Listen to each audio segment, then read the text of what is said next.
বন্ধুরা এক্স এবং ওয়াই দিয়ে এই মেয়েটির ছবি আঁকতে প্রথমে এক্স লিখে নিতে হবে এবং এক্সের নিচে একটা ওয়াই লিখে নিতে হবে। এভাবে আমি ওয়াইটি লিখে নিচ্ছি। এক্স দিয়ে প্রথমে একটি টপস বা জামা তৈরি করতে হবে বা আঁকতে হবে। এভাবে দেখুন আমি টপসটা এঁকে ফেলছি। এবার টপসের উপরের দাগটা দিয়ে দিলাম এবং নিচে আরেকটি দাগ দিয়ে দিলাম। এবার এর নিচে আমরা বাঁকা করে কোমরের লাইন দিয়ে দিচ্ছি এবং এখানে একটা প্যান্টের বর্ডার লাইন আমরা করে দেব। পরপর দুইটা দাগ দিয়ে এভাবে করে দিলাম। কোমরের থেকে একটু বর্ডার লাইন বড় রাখতে হবে। এবার সেখান থেকে আমরা নিচের দিকে দুইটা দাগ দিয়ে পাজামাটা কমপ্লিট করে দেব। মাঝখানের ওয়াইটাও বাড়িয়ে নিলাম। এরপরে নিচে আমাদের পর্যাপ্ত লম্বা করে পাজামা এঁকে নিতে হবে। পাজামা কমপ্লিট করার পরে আমরা প্যান্টের যে বর্ডার লাইন রয়েছে তার সঙ্গে এভাবে কতগুলো ফিতা যোগ করে দিলাম। এবার দিয়ে দিচ্ছি প্যান্টের পকেট। দুই পাশেই একইভাবে প্যান্টের পকেট যোগ করে দিলাম। এবার আমরা মেয়েটির পা এঁকে দেব। এভাবে আমরা এক পাশে একটা পা এঁকে দিলাম এবং সামনের দিকে আরেকটি পা এঁকে দিলাম। এবার প্যান্টের যে স্টিচ বা সেলাই এভাবে করে দিলাম। এটা দিলে কিন্তু ছবিটি দেখতে বেশ সুন্দর লাগে। এই অংশটি হয়ে গেলে এবার আমরা মেয়েটির গলার লাইন দিয়ে ঘাড় এবং হাতের লাইন বের করে ফেলতে হবে। আমি হাতের লাইনটা নিচ পর্যন্ত দুইটা লাইনে করে এরপরে একটা ঘড়ি এঁকে দিচ্ছি। মেয়েটি হাতে ঘড়ি পড়ছে, ঘড়ির ফিতাও এঁকে দিলাম।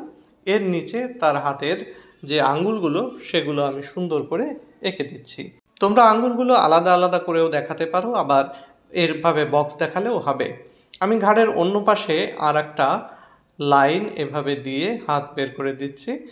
সেই লাইনটাও এভাবে ভাঁজ করে নিয়ে আসলাম। হাতের কনুইয়ে একটু ভাঁজ রেখে নিচে কবজি পর্যন্ত এনে সেখানে কয়েকটা চুড়ি এঁকে দিচ্ছি। চুড়ি দিলে হাতটা দেখতে সুন্দর লাগে। এরপরে হাতের বৃদ্ধ আঙ্গুল সহ অন্যান্য আঙ্গুল এভাবে এঁকে দিলাম সহজ পদ্ধতিতে।